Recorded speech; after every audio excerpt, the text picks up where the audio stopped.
Hello my dear students, आप सभी को स्वागत है। तो आज मैं आपको द्रव्यमान संरक्षण के नियम को ही लिखेंगे, क्योंकि चैप्टर नंबर 1 में ही क्वेश्चन आते हैं। कभी कभी ये क्वेश्चन दे देते हैं कि द्रव्यमान संरक्षण नियम को परिभाषित करें। ये द्रव्यमान संरक्षण का नियम होता क्या है उसके बारे में समझेंगे। और इससे पहले वाले वीडियो में मैंने आपको बताया था कि अभिक्रिया के कितने चरण होते हैं, रासायनिक अभिक्रिया को हम कैसे पहचानेंगे, कितने नियमों से पहचानेंगे, अगर कोई वस्तु में क्या क्या परिवर्तन होने पर वो रासायनिक अभिक्रिया कहलाता है। मैंने इससे पहले वाले वीडियो में मैंने आपको बताया था 4 अवस्थाओं से, जैसे उसकी अवस्था में परिवर्तन, ताप में परिवर्तन, रंग में परिवर्तन और गैस के उत्सर्जन के माध्यम से मैंने आपको बताया था कि रासायनिक परिवर्तन हो रहा है। आज मैं आपको द्रव्यमान संरक्षण नियम किसको कहते हैं उसके बारे में समझते हैं, क्योंकि ये चैप्टर नंबर 1 का ही टॉपिक है और अभी मैं चैप्टर नंबर 1 ही आपको लगातार केमिस्ट्री में वीडियो के माध्यम से डाल रहा हूँ। ठीक है, तो कह रहा है कि द्रव्यमान संरक्षण का नियम को लिखे, तो आंसर इसका हो जाएगा किसी रासायनिक अभिक्रिया में, लिखेंगे किसी रासायनिक अभिक्रिया में, किसी रासायनिक अभिक्रिया में,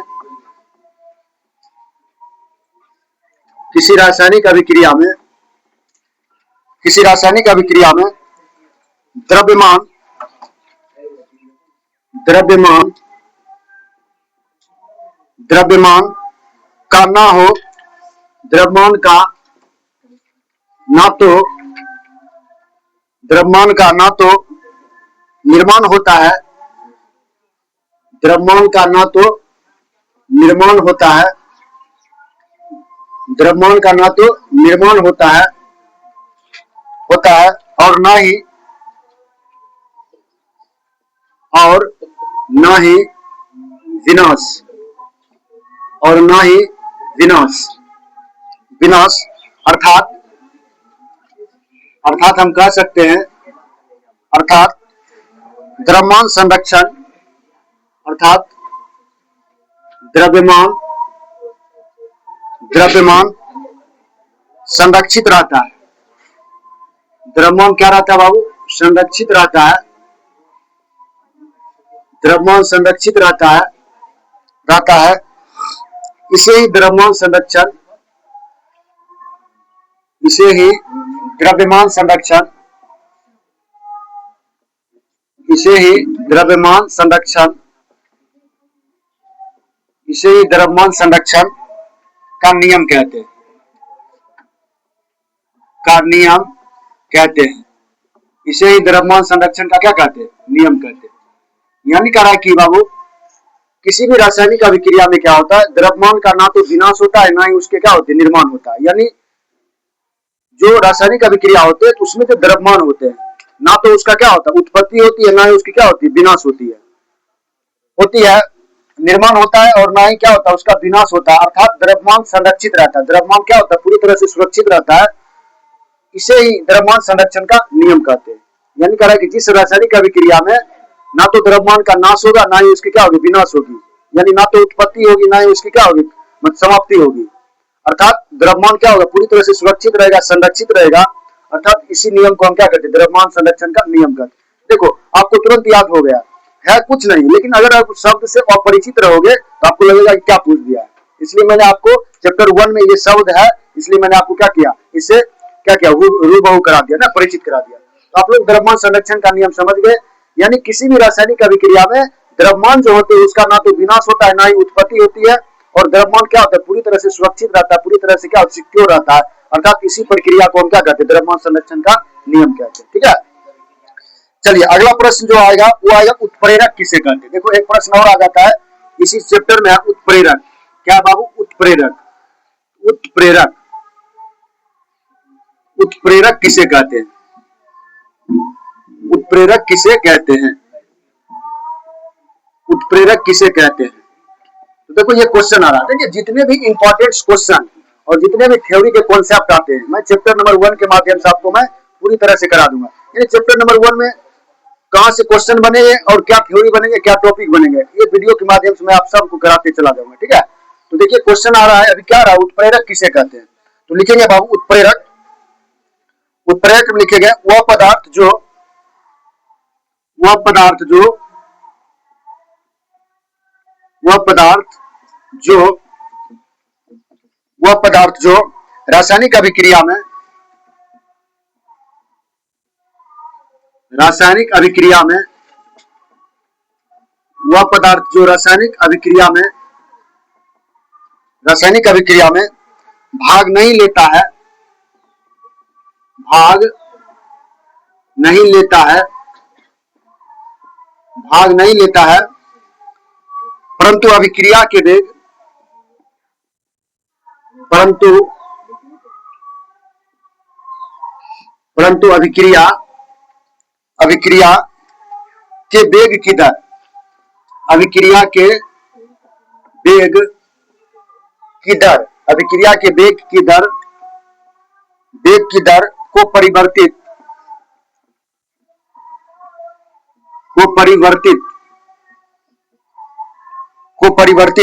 कर देता है,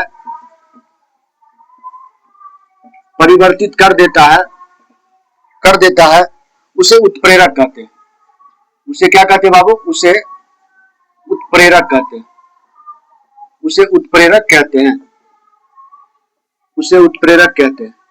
ठीक है, उसे क्या कहते हैं? उत्प्रेरक कहते हैं। यह तीर के निशान के ऊपर लिखा जाता है। यह कहां लिखा जाता है? यह तीर के निशान, यह तीर के निशान, यह तीर के निशान, यह तीर के निशान के ऊपर लिखा जाता है, ऊपर लिखा जाता है, यह तीर के निशान के ऊपर लिखा जाता है। अभी देखो, अभी समझ जाइएगा आप लोग, लिखा जाता है। यानी उत्प्रेरक किसको कहते हैं? कहा कि वह पदार्थ जो रासायनिक अभिक्रिया में भाग नहीं लेता है, परंतु अभिक्रिया के वेग की क्या करता है? अभिक्रिया के वेग को क्या करता है? परिवर्तित कर देता है। उसे क्या कहते हैं? उत्प्रेरक कहते हैं। यह तीर के निशान के ऊपर, जैसे कोई समीकरण लिखते हो ना, जैसे तीर का निशान देते हो तो उसके ऊपर जो ये लिखा जाएगा, जैसे आप लोग लिखो सूर्य प्रकाश बटे क्या लिखते थे? क्लोरोफिल लिखते थे ना। ये सूर्य क्या हो गया? आपका उत्प्रेरक हो गया। क्या हो गया? उत्प्रेरक हो गया। तो तीर के निशान के ऊपर जो लिखा जाएगा उसको क्या बोलेंगे? उत्प्रेरक बोलेंगे। वही कह रहा है यहाँ पे, समझिएगा कि वह पदार्थ जो रासायनिक अभिक्रिया में भाग नहीं लेता है, परंतु अभिक्रिया के वेग की दर को क्या करता है? परिवर्तित कर देता है, उसे उत्प्रेरक कहते हैं। यह तीर के निशान के ऊपर लिखा जाता है। ठीक है बाबू, क्या लिखा जाता है? तीर के निशान के ऊपर। जैसे मैं इधर, आपको पता होना चाहिए, इधर क्या होता है? अभिकारक होता है ना, अभिकारक या अभिकर्मक भी इसको बोलते हैं। क्या बोलते हैं? अभिकर्मक बोलते हैं, नुनू अभिकर्मक भी बोलते हैं, अभिकर्मक, या इसको आप, या क्या बोलते हैं, या आप इसको इस साइड को आप क्रियाकारक भी बोलते हैं। क्या बोलते हैं? क्रियाकारक, क्रियाकारक, या क्या बोलते हैं? क्रियाकारक। यानी ये जो बाएं साइड दिखाते हैं, बाएं साइड अभिकारक या अभिकर्मक या क्रियाकारक, अभिक्रिया, सब चीज एक ही शब्द हुआ। समझ? सब का मतलब क्या हो? उसके बाद हम क्या करते हैं? इधर तीर का निशान देते हैं ना, तो तीर के निशान के जो ऊपर होता है वो उत्प्रेरक होता है। क्या होता है? उत्प्रेरक, उत्प्रेरक होता है। तीर के निशान के ऊपर उत्प्रेरक। और इधर आपको पता होना चाहिए, इधर क्या होता है? उत्पाद होता है, उत्पाद होता है या प्रतिफल होता है। क्या होता है? प्रतिफल, प्रतिफल होता है, या क्या होता है? या इसको क्रियाफल भी बोलते हैं। क्या बोलते हैं? क्रियाफल, क्रियाफल। ठीक है, कोई दिक्कत नहीं बाबू। यानी अधिकारक अभिकर्मक आप समझ गए। जब कोई समीकरण को आप दिखाते हो तो दोनों के बीच क्या देते? तीर के निशान देते हो, और तीर के निशान के जो ऊपर लिखाएगा वो हम क्या करेंगे? उत्प्रेरक होगा। क्या होगा? उत्प्रेरक होगा। तो इस साइड जो बायां साइड होता है उसको क्या कहते हैं? अभिकारक, अभिकर्मक या क्रियाकारक। उसके ऊपर तीर के निशान के ऊपर वाले को उत्प्रेरक कहते हैं, और उत्पाद, प्रतिफल या क्रियाफल दाएं साइड होता है। ठीक है, नीचे कुछ नहीं होता है। ठीक है, जब भी होता है तो ऊपर होता है। ऊपर वाले क्या कहते हैं? उत्प्रेरक। उत्प्रेरक आप समझ गए। अगर परीक्षा में 2 नंबर में पूछ देगा कि उत्प्रेरक किसे कहते हैं, बोलिएगा वह पदार्थ जो रासायनिक अभिक्रिया में भाग नहीं लेता है, परंतु अभिक्रिया के वेग की दर को परिवर्तित कर देता है, उत्प्रेरक कहते हैं। या तीर के निशान के ऊपर लिखा जाता है, जैसे कि आपको मैंने इसके माध्यम से बताया। इतना बात आप लोग नोट कर लेंगे इसके बारे में। ठीक है, चलिए अगला जो होगा, अब जो पढ़ोगे आप लोग समीकरण के बारे में, अर्थात रासायनिक समीकरण किसको कहते हैं, रासायनिक समीकरण कितने प्रकार के होते हैं। ठीक है, इसके बारे में समझेंगे इसी टॉपिक में। ठीक है, बात समझ गए। हालांकि आपको मैंने पढ़ाया भी है, लेकिन फिर से पढ़ लीजिए। ठीक है, तो क्या कह रहा है कि रासायनिक समीकरण किसको कहते हैं। ठीक है, जो क्वेश्चन आ जाएगा आपका, पूछ देगा रासायनिक समीकरण किसे कहते हैं। रासायनिक समीकरण, रासायनिक समीकरण। अभी तक आप लोग अभिक्रिया पढ़ रहे थे, आप क्या पढ़ रहे हो? समीकरण। ठीक है, अब क्या पढ़ोगे? समीकरण। तो लिखोगे रासायनिक समीकरण, रासायनिक समीकरण रासायनिक समीकरण किसे कहते हैं? रासायनिक समीकरण किसे कहते हैं, या रासायनिक समीकरण से आप क्या समझते हैं? रासायनिक समीकरण किसे कहते हैं और यह कितने प्रकार के होते हैं? तो आपको पता होना चाहिए रासायनिक समीकरण दो प्रकार के होते हैं, एक संतुलित रासायनिक समीकरण, एक असंतुलित रासायनिक समीकरण। ठीक है, तो रासायनिक समीकरण लिख करके डैश दीजिएगा, लिखिएगा लिखिएगा किसी रासायनिक अभिक्रिया को, किसी रासायनिक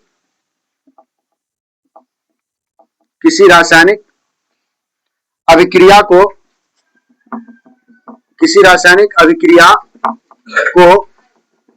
किसी रासायनिक अभिक्रिया को उसके संकेतों एवं सूत्रों की सहायता से, किसी रासायनिक अभिक्रिया को संकेतों एवं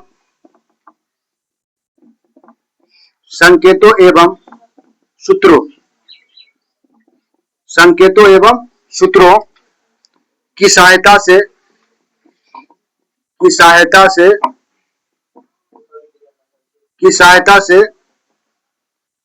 लिखना रासायनिक समीकरण कहलाता है। रासायनिक समीकरण कहलाता है। क्या कहलाता है बाबू? रासायनिक समीकरण कहलाता है। ध्यान दीजिए क्या कह रहा है, समझते हैं। कह रहा कि what is the chemical equation ना, what is the chemical equation किसको कहते हैं? जैसे मैं बोलूं बाबू कि देखो इसका डेफिनेशन क्या है, कह रहा किसी रासायनिक अभिक्रिया को संकेतों एवं सूत्रों की सहायता से लिखना क्या कहलाता है? रासायनिक समीकरण। जैसे मैं बोलूं बाबू बोलूंगा तांबा, देखो मैंने बोला तांबा बोला ना, बताओ तांबा का सूत्र क्या होता है? तांबा का क्या होता है? कॉपर को नहीं करते हम क्या करते हैं? Cu लिखते हैं। क्या लिखते हैं? Cu लिख देंगे, समझ जाएंगे क्या तांबा। तो बताओ इसी को हम क्या बोलते हैं? रासायनिक सूत्र भी बोलते हैं या रासायनिक समीकरण भी बोलते हैं। ठीक है, अब देखो यहाँ पे, अब मैं बोल दूंगा वाटर, तो जैसे आप पानी हो गया ना, पानी, तो पानी को हम क्या लिखते हैं? O2 लिखते हैं, सॉरी क्या बोलते हैं? H2O। क्या लिखते हैं? H2O।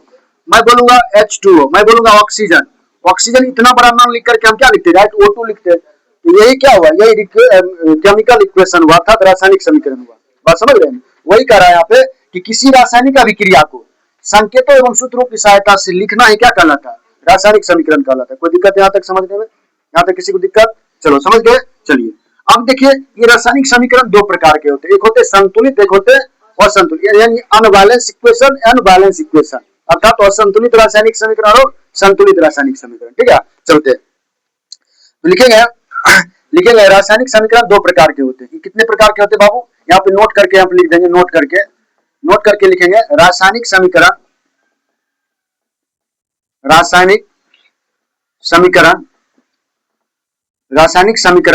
दो प्रकार के होते हैं। समीकरण कितने प्रकार के होते हैं?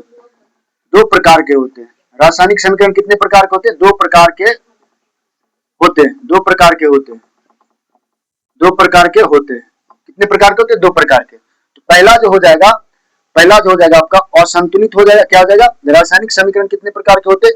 ये रासायनिक समीकरण जो आप देख रहे हो ये दो प्रकार के होते हैं। कितने प्रकार के होते हैं बाबू? दो प्रकार के। एक तो होता है आपका संतुलित रासायनिक समीकरण, संतुलित रासायनिक समीकरण,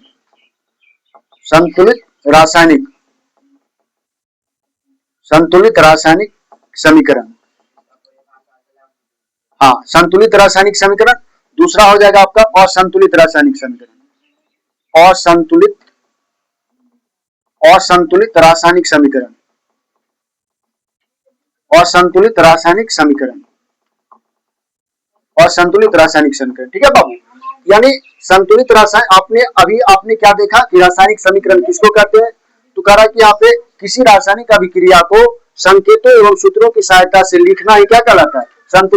रासायनिक समीकरण कहलाता है। अर्थात जो आपका ये देख रहे हो, ये रासायनिक समीकरण कितने प्रकार के होते हैं? दो प्रकार के होते हैं। पहला जो आपका हो गया वो हो गया आपका संतुलित रासायनिक समीकरण, दूसरा क्या हो गया? असंतुलित रासायनिक, यानी बैलेंस और क्या हो गया? इंग्लिश बोलेंगे अनबैलेंस्ड। ठीक है, बैलेंस्ड और अनबैलेंस्ड। ठीक है, तो आप लोग देखे थे कि द्रव्यमान संरक्षण का नियम किसको कहते हैं, उत्प्रेरक किसको कहते हैं ना। जो जो टॉपिक आपका आ रहा है चैप्टर नंबर 1 में ना, उसके माध्यम से मैं आपको वहां से क्वेश्चन भी जितने निकल रहे सब बताते जा रहा हूँ। आप लोग घर पे क्या करो, कॉपी पे वीडियो के माध्यम से कॉपी में अपना हैंड राइटिंग अच्छा करके बना लीजिएगा, ताकि आपको याद भी हो जाए, परीक्षा घड़ी में रिवाइज प्रैक्टिस करने में भी क्या हो, ठीक हो। तो बाबू आज मैंने आपको बढ़ाया था कि रासायनिक समीकरण किसको कहते हैं और ये कितने प्रकार के होते हैं। अब एक वीडियो के माध्यम से मैं क्या करूंगा, आपको इसके बारे में संतुलित रासायनिक समीकरण किसको कहते हैं और संतुलित रासायनिक समीकरण किसको कहते हैं, इसके बारे में मैं आपको अगले वीडियो में बताऊंगा, ठीक है। तो धन्यवाद। अगर ये वीडियो अच्छा लगा हो तो मेरा जो चैनल है उसको सब्सक्राइब करें, बेल आइकन दबाएं और दोस्तों में ज्यादा से ज्यादा शेयर करें। धन्यवाद। फिर से मिलते हैं नेक्स्ट वीडियो।